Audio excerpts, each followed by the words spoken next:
हाँ जी, तो आज हम देखने जा रहे हैं बंडल ब्रांच ब्लॉक को, ठीक है। तो सबसे पहले हम राइट बंडल ब्रांच ब्लॉक जो है इसको देख लेते हैं। अच्छा, आपने जो है ना ईसीजी पे फोकस करना है। सबसे आसान जो पिकअप है ना वो लेफ़्ट बंडल ब्रांच का होता है, ठीक है। तो लेकिन दोनों को हम इजी वे में लेके चलेंगे। दोनों का क्राइटेरिया जो है वो क्या होता है कि वाइड क्यूआरएस कॉम्प्लेक्स ये दोनों के अंदर मिलेगा, लेफ़्ट के अंदर भी, राइट के अंदर भी।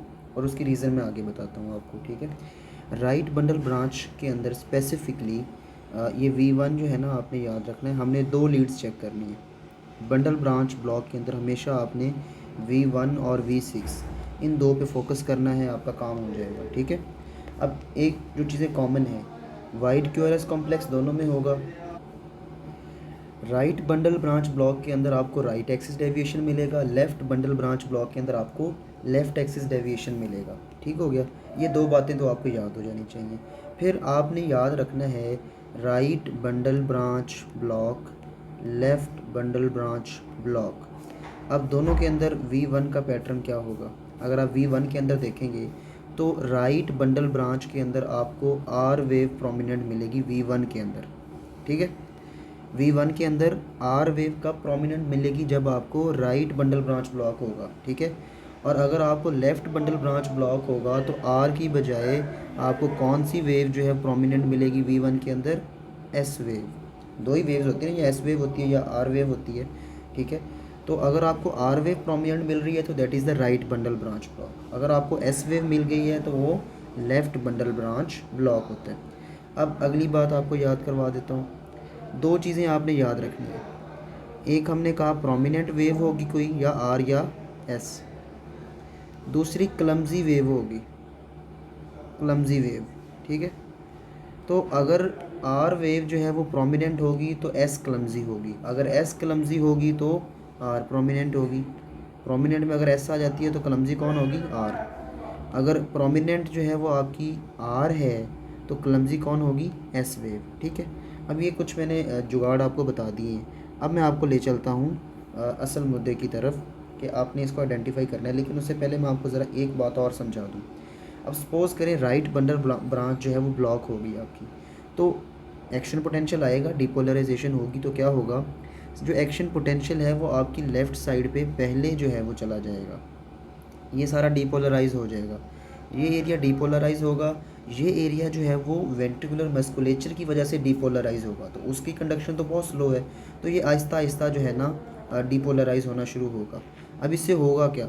नॉर्मल आपका ये होता है कि पहले आपकी आर वेव बनती है, क्योंकि दोनों सेप्टम और जो राइट और लेफ्ट वेंट्रिकल्स हैं वो डिपोलराइज होना शुरू हो जाते हैं।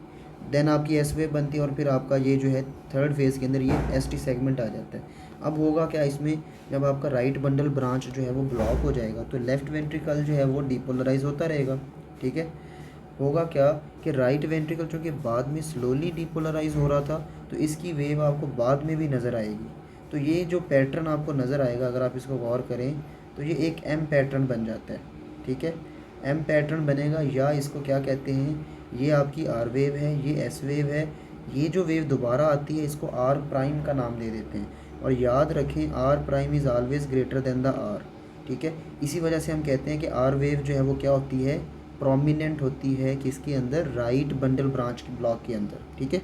तो ये उसकी रीज़न होती है कि क्यों ऐसा होता है। तो इसलिए इसको जो है ना एम पैटर्न जो हमने लिखा था इसको रैबिट ईयर पैटर्न भी कहते हैं, ठीक है। क्योंकि इसमें आर एस और आर प्राइम जो है वो पैटर्न बनता है किसके अंदर, किस लीड के अंदर बनता है? ये V1 के अंदर। क्योंकि हमने कहा था V1, मैंने आपको याद करवाया था, राइट बंडल ब्रांच ब्लॉक के अंदर आपको V1 के अंदर आर प्रोमिनेंट मिलेगा, जबकि लेफ़्ट बंडल ब्रांच ब्लॉक के अंदर आपको V1 के अंदर एस वेव जो है वो प्रोमिनेंट मिलेगी, आर वेव प्रोमिनेंट नहीं मिलेगी, ठीक हो गया। और दूसरी मैंने कहा था अगर आर वेव प्रोमिनेंट है तो आपको एस वेव क्या मिलेगी? स्लर्ड एंड ब्रॉड, ठीक है। अब हम इसका ECG देख लेते हैं। ये देखें, ये ECG है, हमने V1 देखा।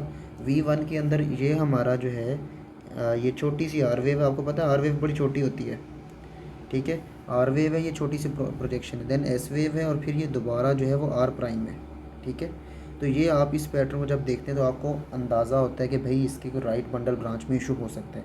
आप कंफर्म करने के लिए एस वेव में जाते हैं, V6 के ऊपर जाते हैं, तो आप देखते हैं कि आपको जो V6 के अंदर एस वेव है वो ब्रॉड मिलती है। वैसे ये बहुत थोड़ी दिखाई हुई, ये ऐसे ऐसे आपको नज़र आती है वी जो होती है ना एस वेव, आपका ये पैटर्न होता है।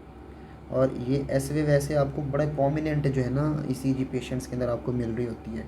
और सम टाइम नहीं बल्कि अक्सर जो है मैं तो एस वेव ही देखता हूँ, तो मुझे अंदाज़ा हो जाता है। मैं पहले V6 देखता हूँ, बाद में V1 देखता हूँ, तो पता चल जाता है कि आपका राइट बंडल ब्रांच ब्लॉक है। ठीक है, अब ये डिफरेंट मॉर्फोलॉजीज़ हैं, एस वेव इनमें से किसी फॉर्म में भी हो सकती है, ये स्लर्ड मॉर्फोलॉजीज़ हैं उसकी। ठीक है, अब अगर हम बात करें लेफ़्ट बंडल ब्रांच ब्लॉक की, तो मैंने वही चीज़ें जो आपको उधर बताई थी, QRS कॉम्प्लेक्स जो है वो क्या होगा, वाइड होगा। ठीक है, QRS कॉम्प्लेक्स वाइड क्यों होगा, ये रीज़न मैंने आपको नहीं बताई। तो अगर आप इसको खुद ही देख लें कि ये देखें यहाँ पे ये ख़त्म हो जाता है QRS कॉम्प्लेक्स, लेकिन यहाँ पे ये QRS कॉम्प्लेक्स वाइड क्यों जा रहा है, क्योंकि डीपोलराइजेशन जो है वो स्लो हो रही है, इस वजह से QRS कॉम्प्लेक्स जो है वो वाइड होना ही होना है। तो QRS कॉम्प्लेक्स जो है इट विल बी वाइडर। ठीक है, ये पहला क्राइटेरिया सेम है। लेकिन लेफ़्ट बंडल ब्रांच ब्लॉक है, तो लेफ़्ट के अंदर मैंने कहा था अगर आप V1 को देखेंगे तो आपको राइट नहीं मिलेगा। कौन सी वेव प्रोमिनेंट मिलेगी, S wave. So S wave broad and prominent in V1। ठीक हो गया, ये पहला क्राइटेरिया हो गया। दूसरा क्राइटेरिया क्या है, हमने देखना है V6 को। तो मैंने कहा था अगर आपको एस वेव जो है प्रोमिनेंट मिल रही है किसके अंदर, V1 के अंदर, तो V6 के अंदर दूसरी जो वेव होगी जो कि R होगी वो क्या होगी, आपकी स्लर्ड वेव होगी। ठीक है, तो अगर आप इसको देखें तो V1 के अंदर हम चलते हैं। V1 के अंदर आप देखें, एक तो QRS कॉम्प्लेक्स वाइड है, कैसे पता चला, आप इसको मेजर करें। ये 3 से, जब 3 स्मॉल स्क्वेयर से ज़्यादा हो जाता है ना इसकी जो ये विड्थ है, तो हम इसको कहते हैं कि ये आपका वो है 3 मिलीमीटर 3 स्मॉल स्क्वेयर्स, या इसका जो डिस्टेंस बनता है, एक स्मॉल स्क्वेयर का 0.04 होता है सेकंड, तो 3 का क्या होगा, 3 स्मॉल स्क्वेयर्स का 0.12 सेकेंड्स। तो ये 3 स्मॉल स्क्वेयर से ज़्यादा थोड़ा सा बड़ा है, तो वाइडर है, इसका मतलब ये वाइड जो है ना QRS कॉम्प्लेक्स है। अब इसमें के अंदर आपको एस वेव बहुत डीप मिल रही है। ठीक है, और जब आप ECG पेशेंट्स के ऊपर देखेंगे तो इसकी एस वेव इतनी प्रोमिनेंट होती है कि ये एस वेव ऐसे होती है, ऊपर वाले की जो इस वाले V1 की V2 के अंदर ऐसे जा रही होती है, एक दूसरे के अंदर वो मर्ज हो जाती हैं। ठीक है, इस तरह से शो हो रही होती हैं आपको, तो वो आपको देखते ही अंदाज़ा हो जाता है कि ये लेफ़्ट बंडल ब्रांच ब्लॉक है। ठीक है, तो आप जब V6 में आते हैं तो आप देखते हैं यहाँ पे जो R वेव है वो क्लमजी सी R वेव है। ठीक है, ऐसे करके आ रही है, और जो M पैटर्न था V6 में शिफ्ट हो जाएगा। ठीक है, RR पैटर्न जिसको आप कहते हैं, लेकिन ये स्पेसिफिक नहीं है कि आपको RR पैटर्न ही मिलेगा, आपको ब्रॉड स्लर्ड R वेव भी मिल सकती है और आपको RR पैटर्न जो है वो भी मिल सकता है। ठीक है, तो ये राइट और लेफ़्ट बंडल ब्रांच ब्लॉक का जो है वो आपको मैंने बता दिया।